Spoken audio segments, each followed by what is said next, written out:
Alors on va apporter donc cette question des talents qui nous anime un peu toute la journée. Alors c'est vrai que quand on pense talent, on pense qualité artistique, sportive, musicale et bien d'autres encore.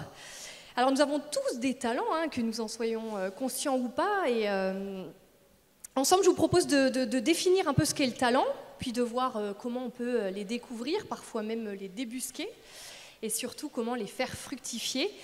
Alors aujourd'hui, pour aborder ces thèmes, je reçois donc Caroline Fleury. Bonjour. Vous êtes donc fondatrice du groupe chrétien de musique Allegria, donc qui anime la journée aujourd'hui. Votre association découvre de jeunes talents dans les cités. Et vous-même, d'ailleurs, vous avez de nombreux talents dont on va parler tout à l'heure. Bonjour Yves Guézou. Vous êtes dessinateur humoristique. Les lecteurs de la presse chrétienne vous connaissent bien. Déjà un 10e album de dessin sorti. Bravo. Bonjour Sylvain Buquet. Alors vous êtes ancien directeur du foyer de l'Arche à Marseille et vous allez nous parler des nombreux talents qu'ont les personnes en situation de handicap. On va vraiment aborder cette question qui est très importante. Bonjour Amaury Guillem. Alors vous êtes directeur de la radio Dialogue RCF, la radio des chrétiens d'Aix-Marseille. Et vous êtes également écrivain. Ça va pour la radio, j'ai bien présenté. Il faut que je fasse attention parce que c'est mon patron. Sophie travaille avec moi à la radio en fait, c'est pour ça. J'ai un peu la pression là pour les questions. Et bonjour Clément Rollin, le plus jeune, le Benjamin. Vous êtes en année de propédétique et vous allez nous parler également de nombreux talents que vous avez, qu'on va aborder ensemble. Alors comment définir les talents? Grande question. Alors il y en a un qui est très visible ici, c'est vous, Yves, finalement, qui êtes à côté de moi. Vous avez vraiment ce talent de dessinateur et d'humour qui nous fait tous rire. Vous avez fait des beaux dessins tout à l'heure, vous nous avez croqué en quelque sorte. Alors vous avez toujours dessiné depuis l'enfance. Et alors que vous êtes en école de commerce, vous découvrez donc un goût pour la caricature grâce au rat, je crois. Racontez-nous votre histoire. Oui, alors... On m'entend là? Ouais. Au début de ma carrière, en fait, je ne savais vraiment pas quoi faire dans l'existence. La seule chose, c'est que pour moi, la vie n'avait pas de sens. Je n'étais pas encore converti. Et il n'y avait qu'une chose, c'était l'humour. Le rire, c'était vraiment ma passion. Je trouvais que dans le rire, il y avait vraiment un moment de vérité, de profonde communion. Et donc ma philosophie, c'était la vie n'a pas de sens, donc autant rigoler. C'était ça en gros. Et donc j'ai fait une école de commerce, parce que je savais vraiment pas quoi faire dans l'existence, mais je dessinais beaucoup pendant les cours, surtout les cours de compta et de droit du travail qui m'inspiraient tout particulièrement. Et c'est justement pendant un cours de compta que j'avais commencé à dessiner un rat avec une drôle d'expression, puis j'ai eu l'idée de faire des jeux de mots autour de ce rat. Et du coup, c'est comme ça que c'est parti. J'ai fait des dizaines et des dizaines de rats rigolos. Donc ça a eu un gros succès dans mon école de commerce. À côté de moi, il y avait un type qui avait vraiment la vocation de commerçant qui me disait mais Guézou, mais avec tes dessins, avec ton humour, il faut que tu fasses dessinateur humoriste, avec ton nom en plus. Et puis en fait, il n'y avait aucun artiste dans la famille, donc c'était vraiment quelque chose auquel je ne pensais même pas, je n'osais même pas l'évoquer. Tout ce qui était artistique, c'était très nébuleux, etc. Etc. D'ailleurs, c'est un des jeux de mots de mon premier album de Rat. C'était le titre, Excès et Rat.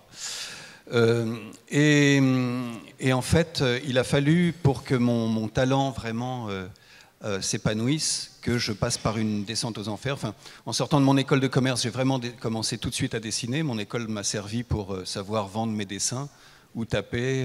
J'habitais sur Paris à l'époque et j'ai fait très rapidement un très bon pressbook avec des grosses agences de pub, des journaux.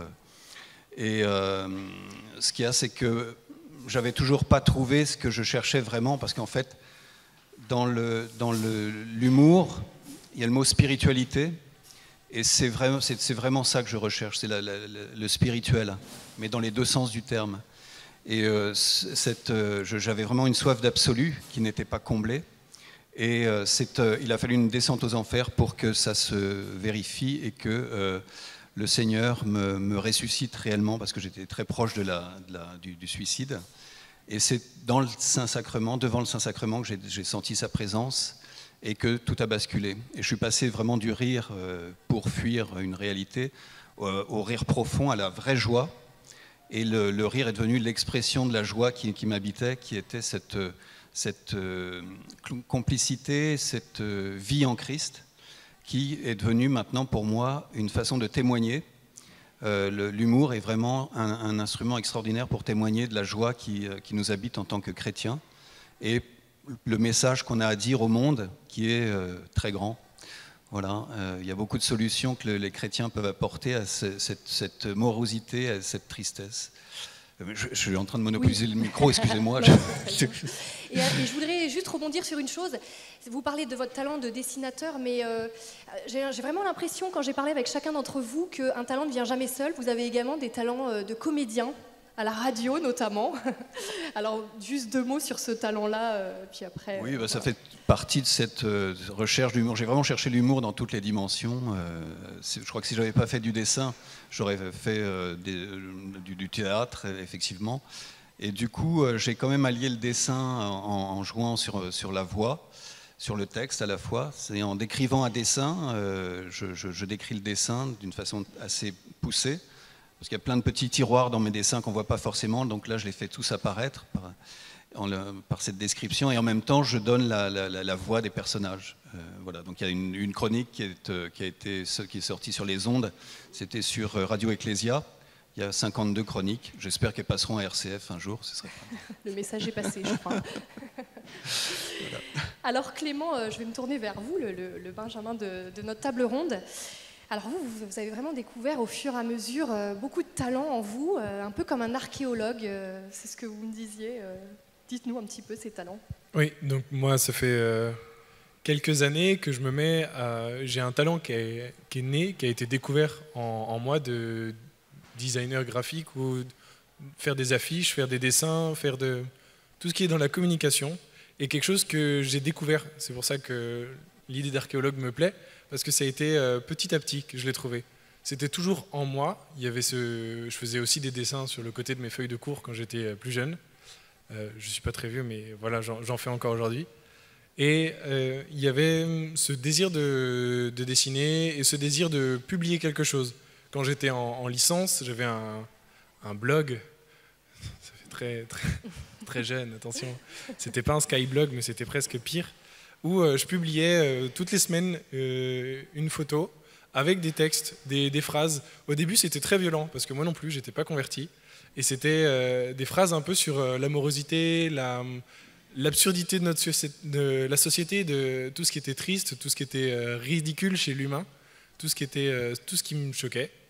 Et donc j'ai développé ce blog, et c'est drôle de le revoir encore aujourd'hui, parce qu'il y a des images, les images du début sont noires et détruites, quoi. Je les adorais parce qu'elles étaient vraiment esthétiques à mes yeux. Et au fur et à mesure, la conversion est arrivée déjà, et les images ont commencé à devenir plus colorées. Il y a eu des images derrière, des photos. Avant c'était plus un fond noir. Après c'était des photos. Après c'était des couleurs. J'utilisais des couleurs. Et j'ai développé Est-ce que les couleurs venaient au fur et à mesure de votre conversion, on peut dire? Et c'est ça en fait. Plus mon cœur se retournait intérieurement, parce que je m'en suis rendu compte aussi en cours et a posteriori que mon cœur s'était retourné, les couleurs arrivaient dans la création graphique. Et je suis arrivé donc en 2015, c'est bon, totalement converti. La vraie relation au Christ s'est établie, donc il n'y a que 3 ans finalement. Et j'ai laissé tomber mon blog en arrivant à Aix, donc il y avait peut-être un lien. Et j'en parlais, j'ai été accueilli au sein d'une paroisse étudiante, et j'en parlais aux prêtres. Je me souviens, on était dans les vignes de l'abbaye de Jouques, et il me disait, mais toi, tu as des talents? Je fais, non, je n'ai pas de talent.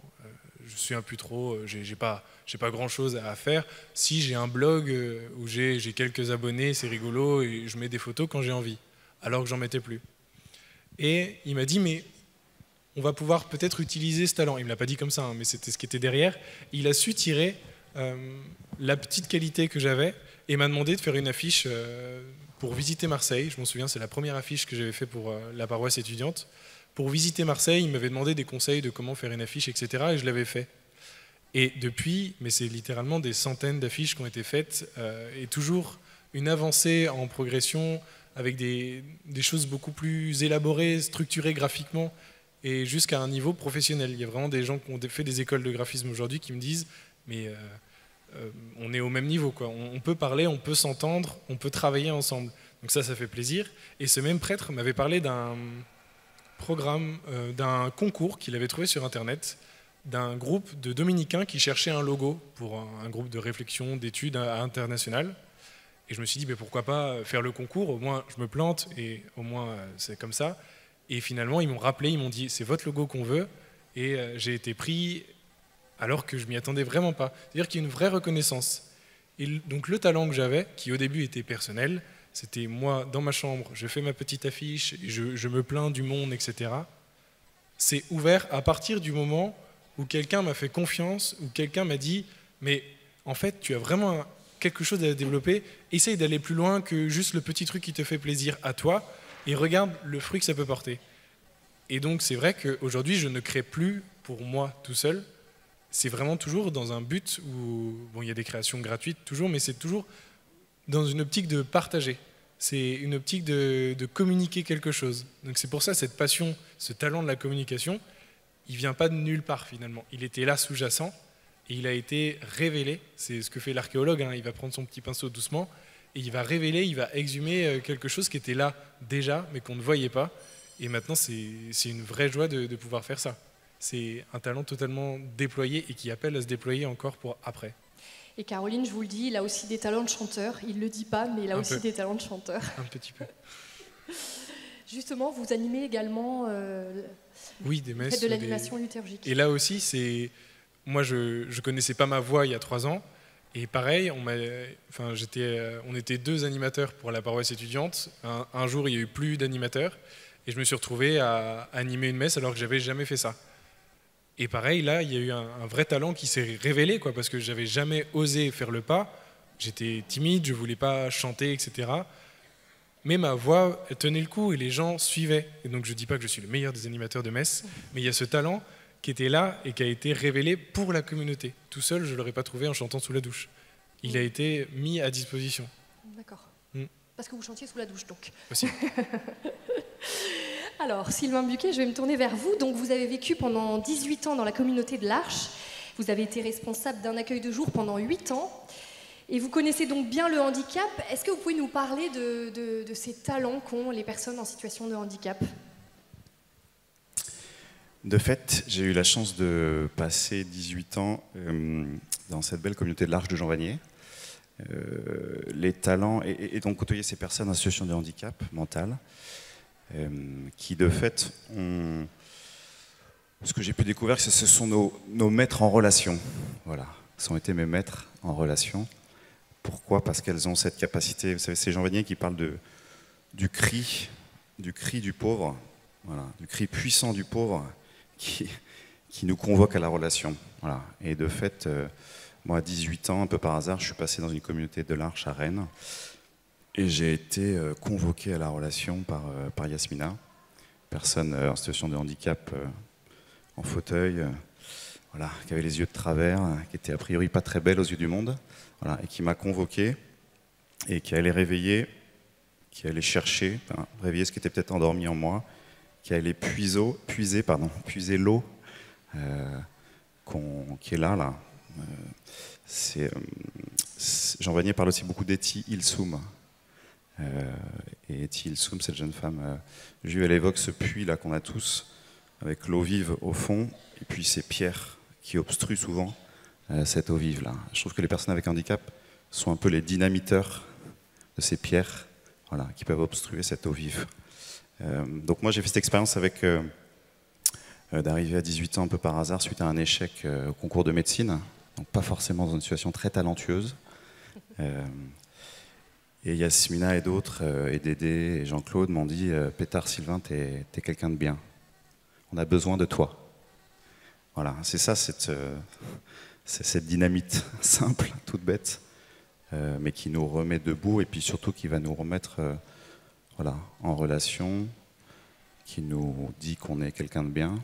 Voilà, ça c'est la puissance de la fragilité, la puissance du handicap.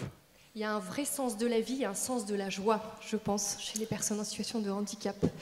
Je ne sais pas si c'est ce que vous avez expérimenté, mais quand on peut être triste ou avoir des problèmes au quotidien, on peut rencontrer des personnes handicapées qui rayonnent. C'est assez incroyable ce don qu'elles ont spécialement. Ouais, alors c'est vrai que il ne faut pas tomber dans l'angélisme. C'est vrai que le handicap est quelque chose de dur, quelque chose de fondamentalement excluant. Et peut-être, voilà, l'enjeu, c'est de trouver les conditions, et notamment à l'Arche, mais dans plein d'autres lieux, voilà, des conditions qui font que d'un seul coup, on passe de cette mort à cette vie, quoi, à cette vie. Moi, c'est vrai que de fait, j'ai pu expérimenter de la joie profonde, de la vraie joie, une vie hallucinante, quoi, qui naît de cette fragilité. C'est tout le paradoxe, quoi, dans lequel on est complètement entraîné.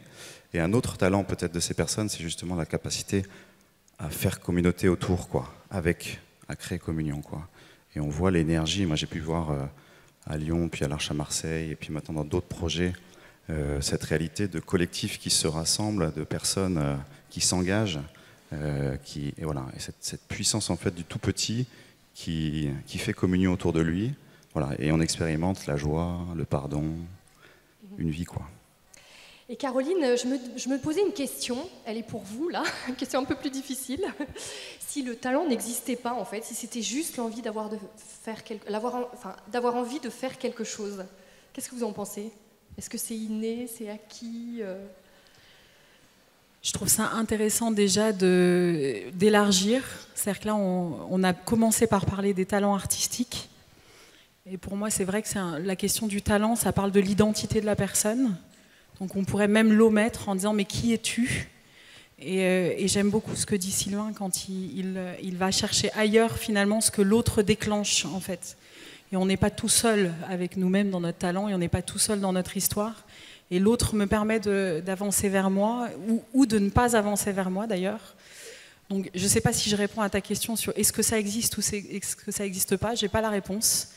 Mais pour moi c'est vrai que c'est très très important de le percevoir comme de l'ordre de l'identité complète d'une personne, quel que soit le talent en lui-même en fait. Alors, on a vraiment tous des talents. Si vous pensez que vous n'en avez pas, c'est tout simplement parce que vous ne les avez pas encore découverts.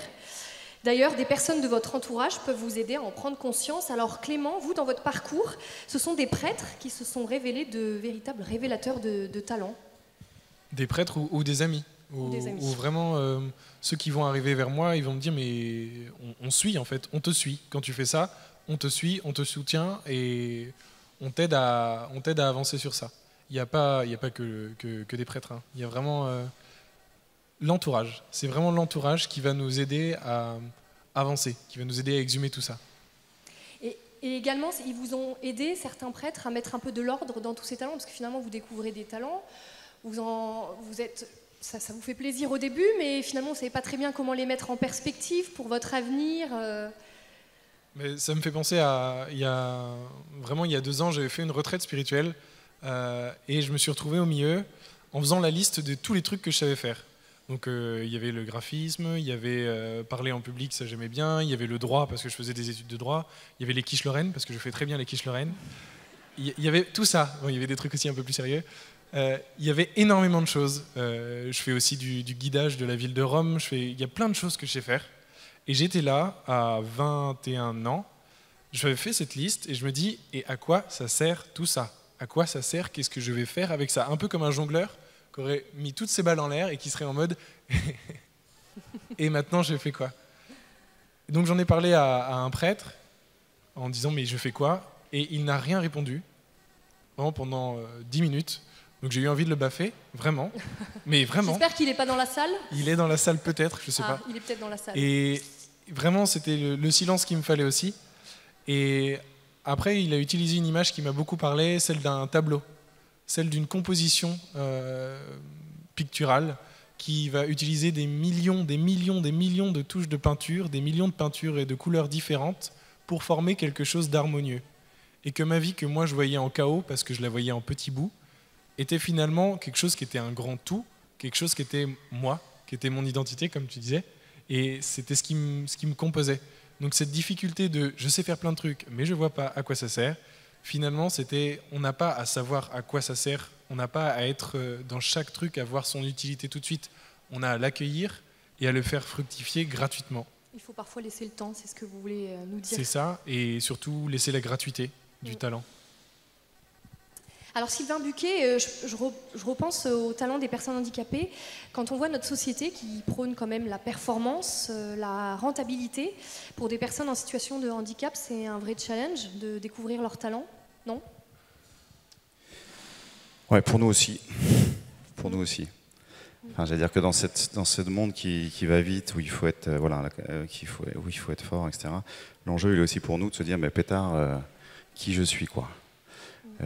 Et de fait, ce que je partageais tout à l'heure, c'est que côtoyer des gens fragiles, voilà, si on élargit plus large que la réalité du handicap, être au plus proche des gens fragiles, c'est l'occasion de redécouvrir que notre talent principal, c'est celui d'aimer. Et que ça, c'est de fait donné à tous, quoi. Au-delà de nos capacités, voilà, il y a quelque chose qui nous est dit que notre talent qui est partagé pour chacun d'entre nous, c'est notre capacité à aimer.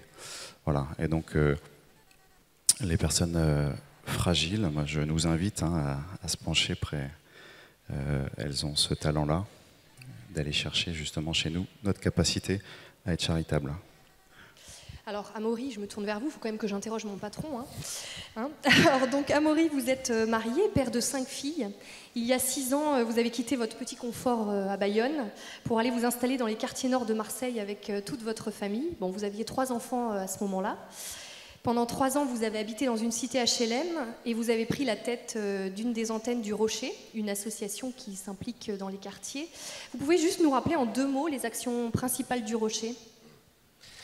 Le Rocher, c'est une association d'éducation populaire, une association catholique d'éducation populaire qui a à la fois un désir de se mettre au service des personnes en situation de précarité dans ces quartiers dits difficiles, mais aussi de vivre ce service vraiment comme un témoignage de la foi. Donc on vient vivre dans le quartier volontairement. On commence chaque journée par louange, adoration, messe, histoire de bien poser la base.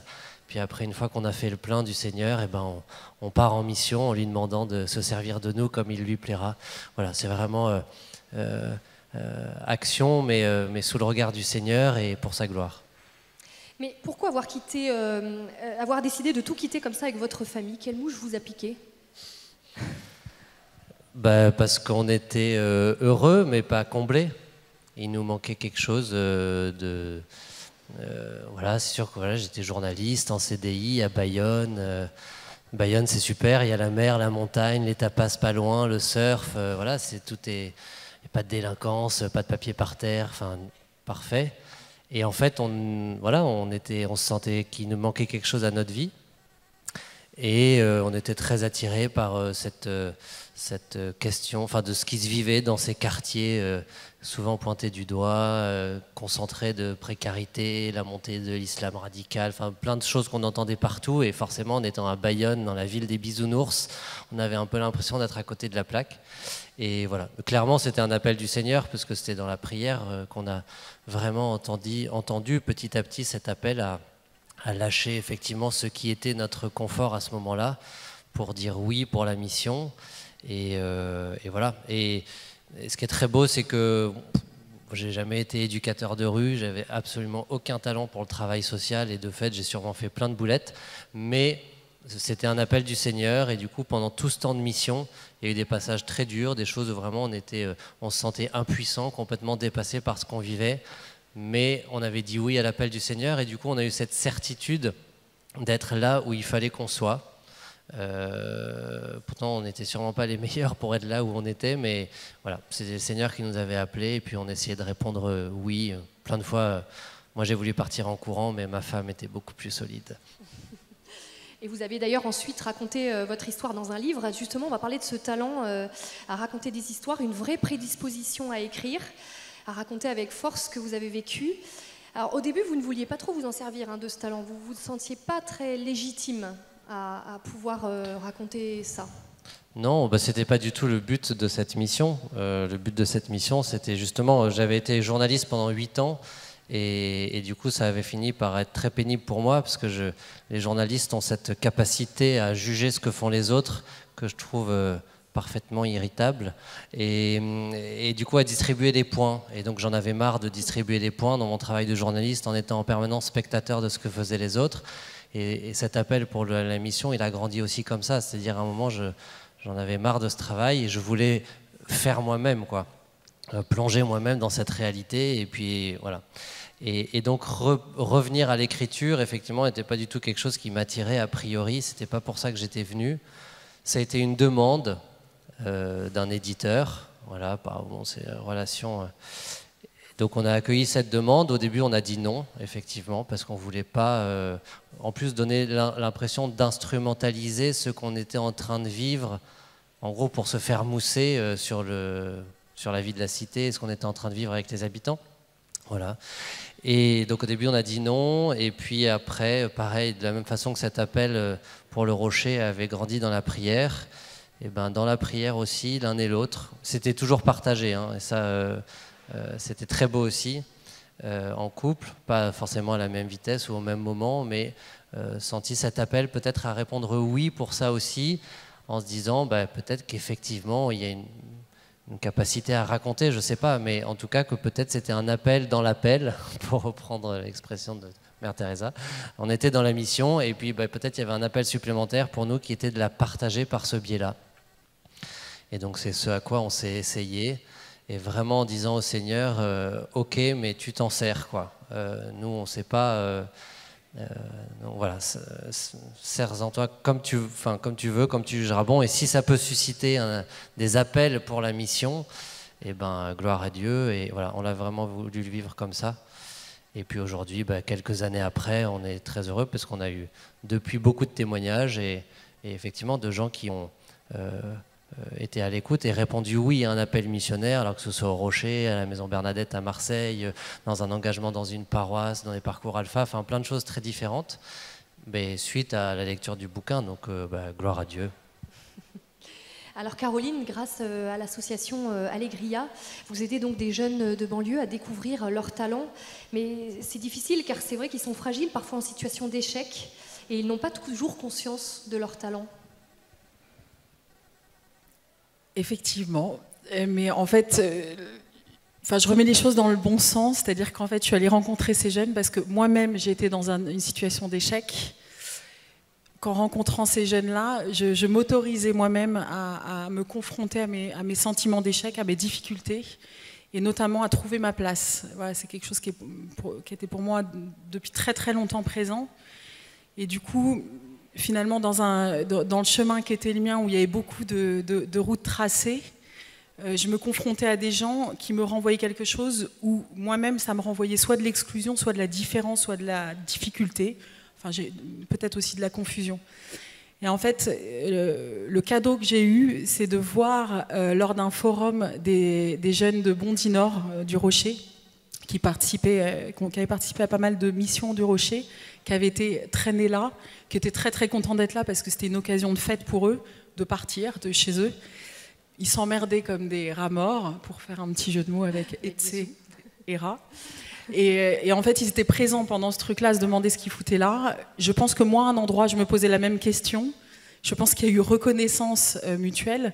Et du coup, j'ai eu envie de les entendre, en fait. J'ai eu envie d'entendre tout ce qu'ils avaient dans le ventre, en fait. Et du coup, je leur ai proposé, moi, je faisais partie de l'animation de ce forum-là, et comme je voyais qu'ils étaient décalés, je leur ai dit, venez, on va faire un atelier avec une vingtaine de jeunes, on va parler de sexualité. J'étais sûre qu'ils diraient oui, ils l'ont fait. Donc on a passé 2 heures à parler de la sexualité, à parler de la fidélité, de l'infidélité. Voilà. Et en fait, c'était très intéressant pour moi parce qu'ils disaient tout haut, en fait, ils explosaient au bulldozer des croyances établies dans lesquelles on a tellement intellectuellement de réponses dans tous les sens. Et j'aimais bien le fait qu'il me dérange. Ça permettait aussi de libérer en moi ces endroits où j'avais peut-être des questions qui n'étaient pas encore... voilà. Donc leur talent, ça rejoint aussi ce que disaient les uns et les autres, c'est leur premier talent était de nous permettre d'être ensemble, de nous envoyer une capacité d'être à chacun. Effectivement, alors c'est des jeunes qui ont des talents certains. Dans Allegria, il y en a beaucoup qui rappent, qui dansent, voilà, ils cuisinent aussi très très bien. Ils font la fête comme personne. Donc il y a vraiment des talents très forts de l'ordre de la vie. Ce qui est très surprenant, c'est comme ils sont en situation souvent d'exclusion ou d'échec ou de difficulté à trouver leur place dans la société, dans leur famille, dans l'église, partout, ils sont souvent inconscients voilà, de leur talent. Donc c'est pour moi toujours fabuleux de me retrouver face à eux, de faire ce travail partagé de prise de conscience en fait. Et pour moi c'est très important de cette notion de partage en fait, qui est renvoyée de l'un à l'autre en fait. Et c'est pas toujours simple de mettre en avant ces talents quand même dans une église où il faut quand même aussi être humble. Qu'est-ce que vous en pensez, vous, de ça? C'est un très grand sujet. C'est un très grand sujet parce que ça parle de l'axe intérieur que chacun a. Quand on accompagne des talents, le monde va très vite. Et le monde d'aujourd'hui, par exemple, sur Insta, par exemple, il y a certains de mes jeunes qui veulent être influenceurs. Je ne sais pas si vous savez ce que c'est ce nouveau métier. Ce métier qui dit, plus vous avez de likes Insta, ou voilà, sur les trucs comme ça, plus vous allez avoir d'influence, donc vous allez être interpellé par des grandes marques qui vont vous demander de mettre leur basket, et ainsi vous allez gagner de l'argent, etc. Donc ça, c'est un nouveau métier. Et ce qui est intéressant, c'est que tout va très très vite, et du coup, en fait, finalement, il n'y a pas le temps de la structuration. C'est une chose d'avoir un talent, c'est autre chose que son talent soit posé sur une terre solide, dans lequel le regard que j'ai vis-à-vis de moi-même, l'amour que je me porte, est suffisamment solide, l'amour des autres aussi, pour pouvoir expérimenter ce talent. J'ai accompagné des jeunes qui ont été trop vite, qui ont été dans le mur, qui ont couru après la lumière parce qu'il y avait une soif d'être aimé en eux tellement puissante. Donc ils sont là en première ligne à demander la lumière, demander la scène, parce qu'il y a en fait, il y a ce vide à l'intérieur. Donc pour moi, le talent est dans l'Église. On a exactement cette problématique-là d'être terrifié finalement par ce chemin-là. De se dire, mais comment je sais que... Et donc, moi, j'invite ceux qui ont des talents à travailler sur eux, hein, c'est clair, à être en vérité avec eux-mêmes, et avoir des gens autour d'eux, avoir des gens dans l'Église autour de nous qui peuvent toujours nous remettre en vérité là où on est. Dans l'amour aussi, hein, pas en violence, mais dans Allegria, le point de départ de notre histoire, c'est la vérité. Voilà, et pas la vérité en mode bazooka, hein, c'est la vérité en mode... Il faut peut-être que là, on échange où je suis, où tu es, et que je vérifie que tu t'es pas perdu en fait sur le mauvais chemin, sur la mauvaise route. En fait, tu as besoin d'amour, te trompe pas de chemin. Je ne sais pas si je suis très claire. Si. Et les talents, ça peut se découvrir tout au long de la vie. Par exemple, pour vous, à 24 ans, alors que vous êtes enceinte de votre premier enfant, vous découvrez que vous avez un talent pour la peinture. C'est tard finalement. Vous l'aviez pas soupçonné avant? Non, j'étais pianiste. J'ai fait beaucoup de piano et j'aurais voulu être concertiste. J'aurais voulu être un artiste. Bon.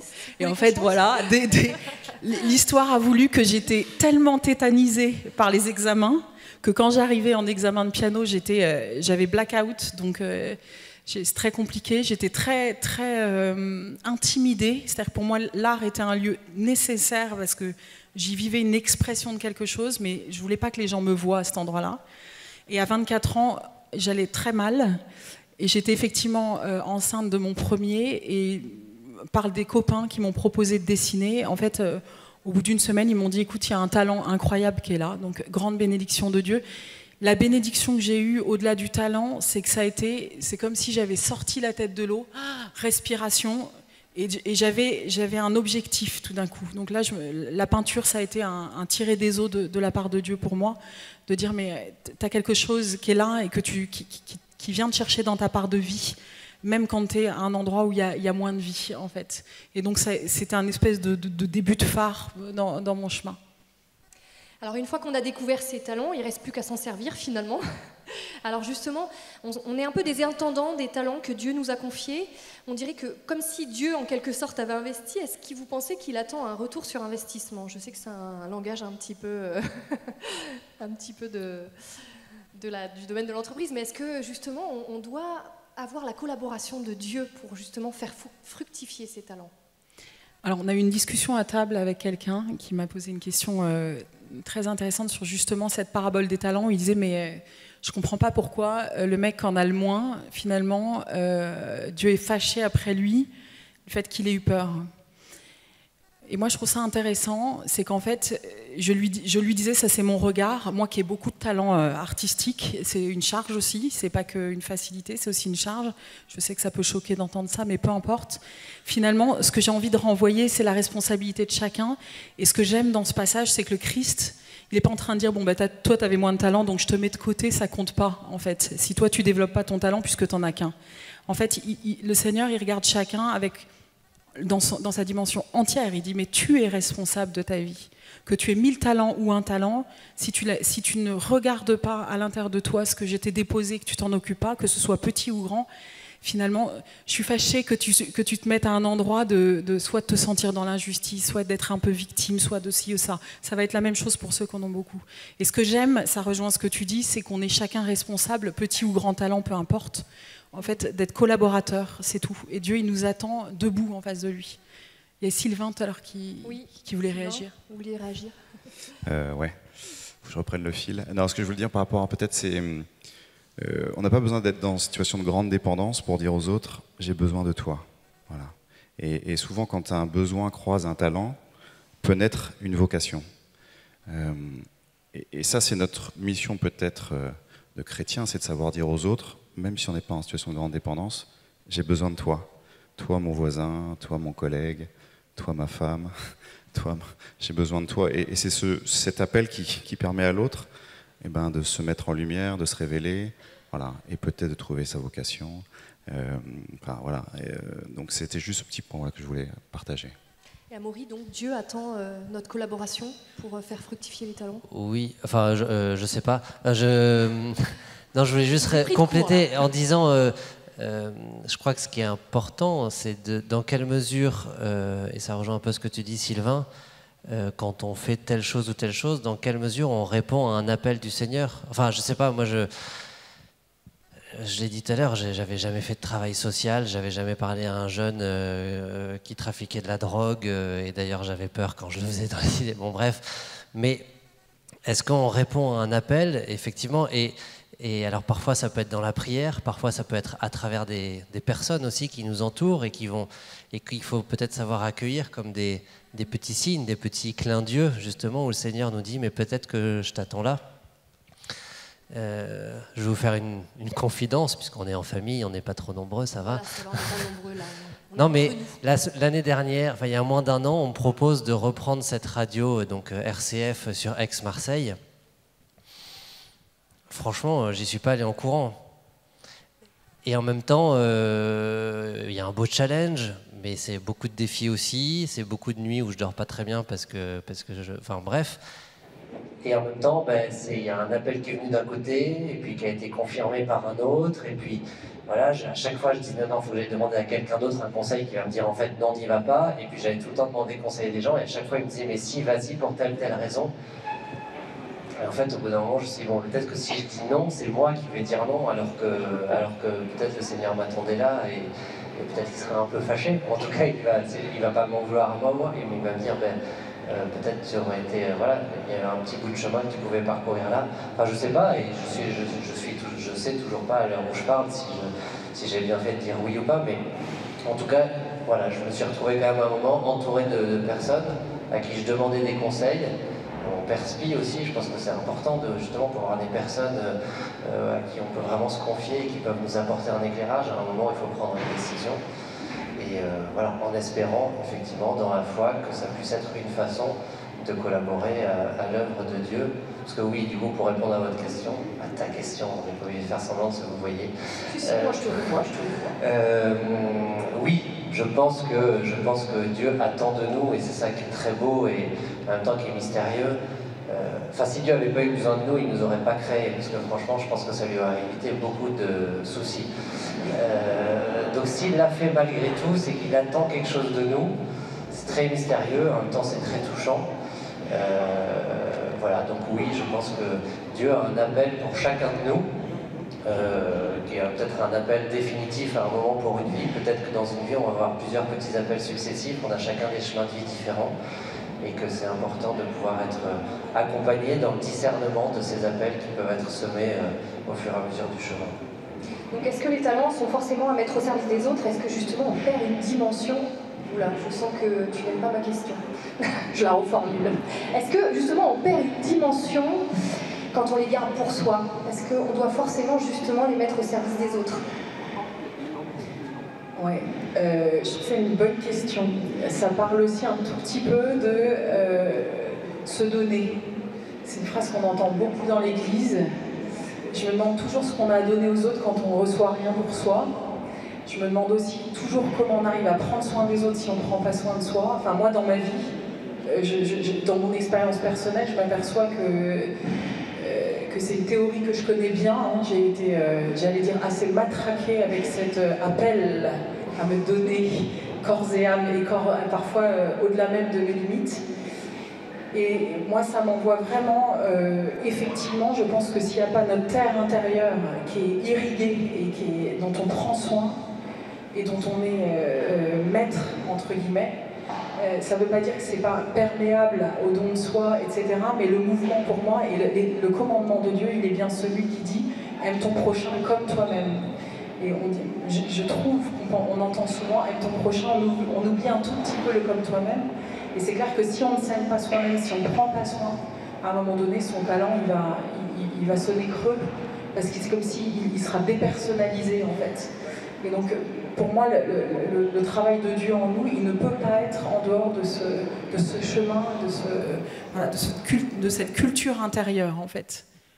Et alors pour vous, justement, qui avez l'association Allegria, comment on fait pour fédérer tous ces talents? Comment on fait pour les faire travailler ensemble, découvrir ceux qui n'osent pas?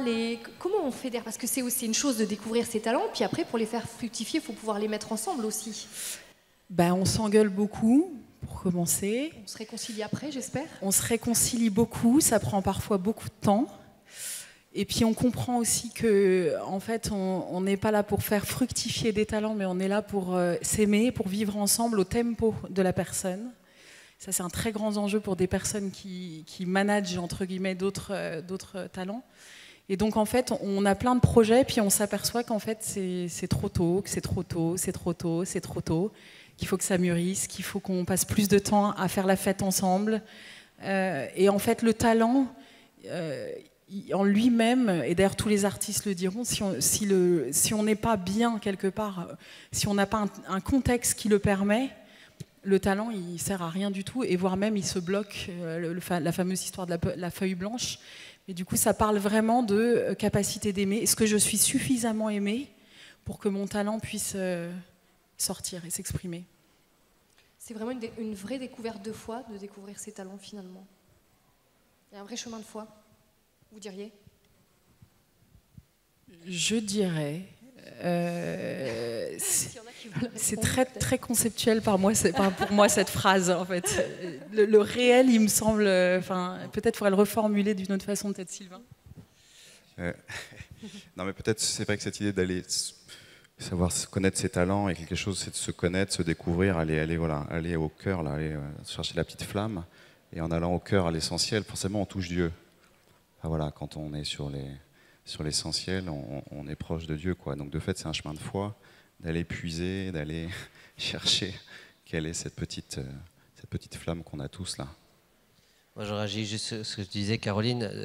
Tu aimeras ton prochain comme toi-même, mais juste avant, tu aimeras le Seigneur ton Dieu et ton prochain comme toi-même. Et du coup, oui, la place de la foi là-dedans me paraît quand même essentielle, puisque c'est vraiment aussi dans cette... où est-ce qu'on a la certitude d'être vraiment aimé, quoi. Est-ce qu'on arrive à faire l'expérience justement de l'amour de Dieu qui fondamentalement, au bout du bout, est celui qui va le plus combler notre cœur. Et donc je pense que dans ces chemins de vie auxquels on peut être appelé, la place de la prière, de la relation à Dieu, quelle que soit la façon dont elle s'exprime, est essentielle, et de pouvoir redire chaque matin. Moi je sais que cette mission au Rocher, je ne sais pas si on a déployé beaucoup de talents, mais en tout cas, ce que j'ai goûté, c'est que chaque matin, on avait un temps de louange, on rend grâce au Seigneur, on a 3 quarts d'heure d'adoration devant le Saint-Sacrement en disant « Seigneur, je suis rien, mais toi, tu peux tout ». On a la messe, qui est une action de grâce aussi, et on commence la journée comme ça. Après, à travers ça, Dieu peut tout. Nous, on ne peut pas grand-chose. Honnêtement, dans certaines situations... comme je disais, on a envie de partir en courant, on est épuisé parce que aussi parfois on ne prend pas suffisamment soin de soi ou de sa famille. Dans des missions comme ça, on peut se donner à 3000%, mais au bout d'un an, on s'écroule et en fait, on n'a rien, on a tout perdu, quoi. Donc vraiment, je me dis voilà, de toujours remettre ce qu'on est appelé à vivre ou ce qu'on croit être appelé à vivre sous le regard de Dieu pour effectivement recevoir cet amour, cet appel, et puis après essayer d'en vivre. Mais commencer par ça, quoi. Clément, vous vouliez dire quelque chose ? Peut-être sur la vie de foi et la découverte des talents. Finalement, c'est très très concret de découvrir son talent parce qu'on voit là où on est appelé, là où on peut faire pousser. Et ce matin, on était avec les 4e et on parlait des talents on prenait vraiment l'image d'une graine. Et donc, si vous avez déjà planté des radis, si on plante la graine, on met l'eau, etc., et qu'il ne se passe rien, on est déçu. Et on voyait cette déception qui était celui qui avait planté, qui voit quelque chose qui n'a pas germé. Et finalement, Dieu, ça ne va pas être celui qui va être déçu, ça va être celui qui est encore dans la graine et celui qui n'a pas encore planté et qui veut passer dans cette vie. Donc la découverte de foi, elle est dans ce mouvement de don qui va être dans la graine ce que je suis, ce qui va sortir de soi pour aller donner des radis ou autre chose, hein. Ça peut être des plantes un peu plus nobles, mais c'est très bon les radis. Ça va vraiment être dans ce mouvement de croissance et qui fait découvrir, j'ai beaucoup aimé ce que tu as dit sur l'intériorité, ce qu'on découvre, aime-toi et donne-toi. Donc c'est vraiment, il n'y a que ce mouvement et finalement c'est le mouvement que de Dieu, enfin, c'est que le mouvement de la Trinité encore, ça va juste être ça va être le don total de soi vers l'autre et ça tourne, ça pousse et ça avance. C'est ça, le talent va nous faire rentrer dans cette foi concrète et vivante qui ne va pas être abstraite dans les concepts ou quelque chose, non, ça va être quelque chose que je vais faire et là je vais pouvoir vivre de Dieu et tous les jours. Merci à tous pour vos témoignages qui illustrent que chacun est porteur de talent. À nous de les découvrir, à nous de les faire fructifier pour les mettre au service de Dieu et des autres. Merci.